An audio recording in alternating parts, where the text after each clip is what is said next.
All right, so for this game, it looks like we have what is essentially a two-tiered sequencing game. We do have a sequential component. We do care about the sequence. These elements have to be connected in order one at a time. So we'll run that up across the top.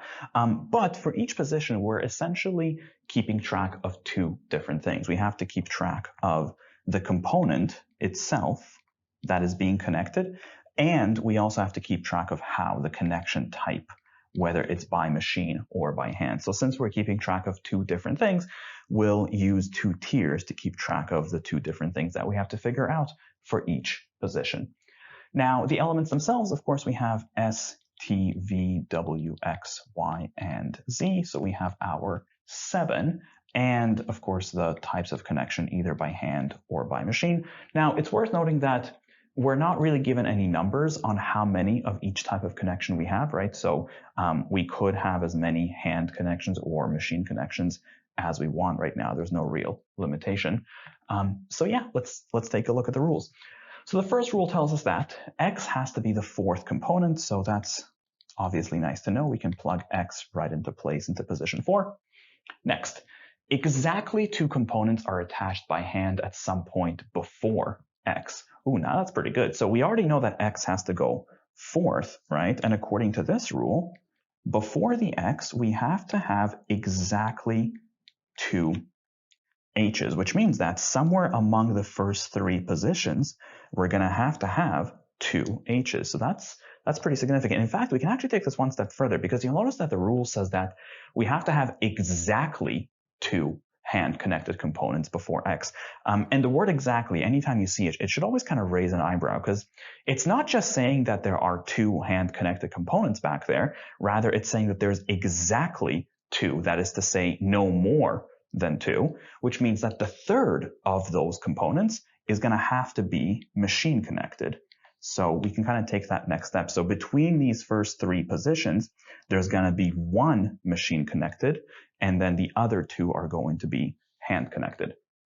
Next, we're told that no component is attached by hand before T. So that's kind of interesting. So before the T, we are essentially not allowed to have any hand connected components. And well, wait a minute. We know that in the first 3 positions, we're already going to have 2 hand-connected components. So T, for example, definitely could not go among 5, 6, or 7, because then there would have been at least one hand-connected component prior. In fact, T couldn't even go into the 3rd position, right? Because we have to have 2 hand-connected components somewhere over here.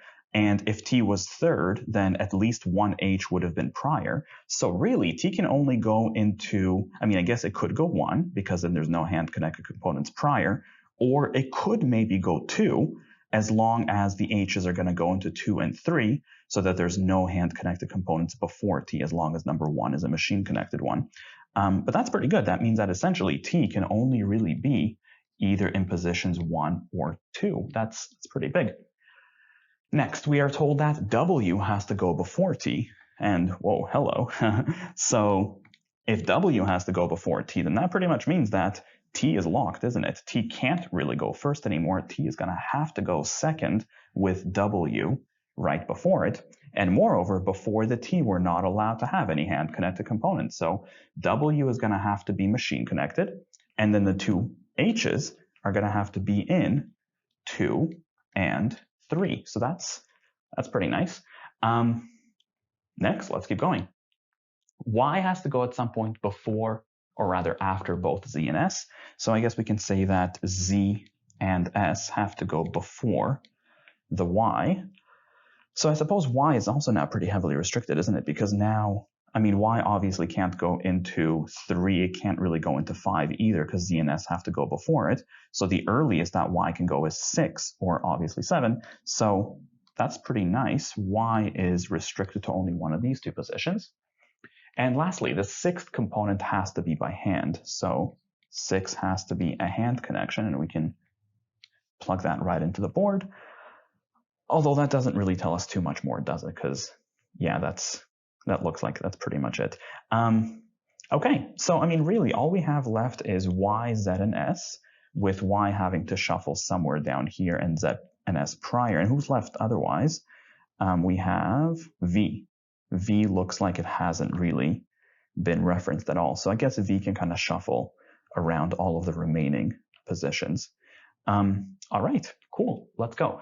So question number 11. So it looks like we don't really quite have a proper exclusion question, but it still plays the same role. And remember, you should always do the first question first no matter what. This is asking us what could be the complete setup of the first three positions. Well, right away, we know that W and T are going to have to go into 1 and 2, right? So that essentially gets rid of answer choices C, D, and E on the spot. And between A and B, could it be S? Could it be Y in the third position? Well, Y definitely couldn't, because Y, we said, has to go into the last two, since it has to go after Z and S. So really, that disqualifies B, and the best answer to number 11 is A. Next, let's look for the local question. So 12 is global. We'll come back to this one in a second. Number 13, we have if V goes 7th. Now, to be fair, you might be able to handle this mentally at this point because there's really not that much left to work with, because if V goes 7th, it would simply go here, and that would force Y to go here, and then Z and S would just shuffle between 3 and 5.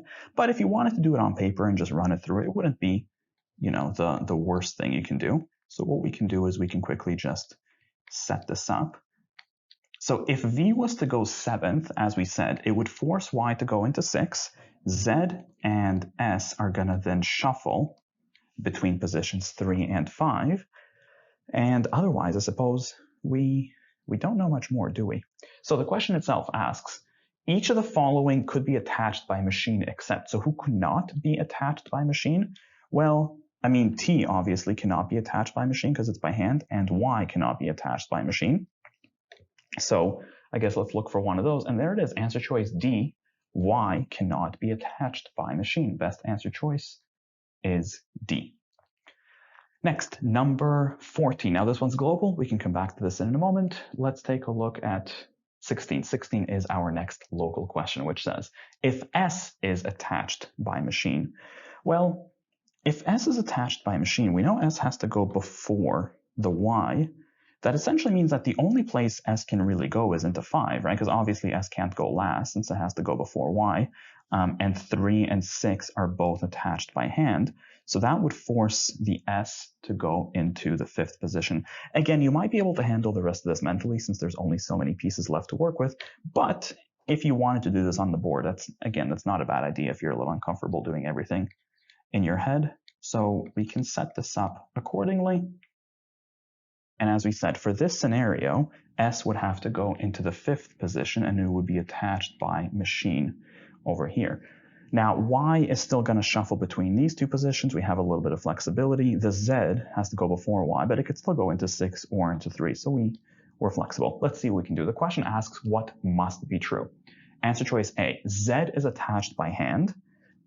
And actually, yeah, that does have to be true, doesn't it? Because you'll notice that, we don't know exactly where the Z goes, but it's going to go either into, it has to go before Y, so it's going to go either into 6 or into 3. But either way, it's going to end up getting attached by hand. So the best answer to question number 16 is A. For the record, if you wanted to double check the other answer choices, answer choice B, X is attached by hand. And no, we don't actually know what X is attached by. Answer choice C, V is attached by hand. And not necessarily, because V could still go into the last position, and that could be machine attached.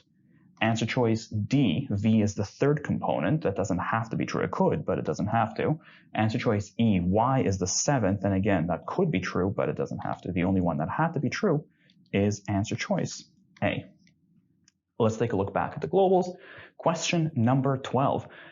Which of the following must be attached by machine? Well, this we can probably answer outright. We know that in our baseline scenario, W is the only one that has to be attached by machine, and conveniently that is an answer choice. The best answer to question number 12 is C. Question number 14. Which of the following is a complete and accurate list of what could be 6? Well, if we look at our history, actually, let's forget the history for a second. Going off of our baseline, we know that W, T, and X obviously are not going to go 6 since, well, they're locked in elsewhere. So we can cross off anything that has a W, T, or an X. So that gets rid of answer choice A. That gets rid of B. it gets rid of C, and conveniently it gets rid of E, right? Because there's a W there. So the only answer choice that seems viable here is answer choice D, which is the best answer to question number 14. Next, question number 15. Which of the following must be attached by hand? And again, let's look back to our baseline. We know that the only one that we seemingly have permanently attached by hand is T. And again, conveniently, that is an answer choice. The best answer to question number 15 is B.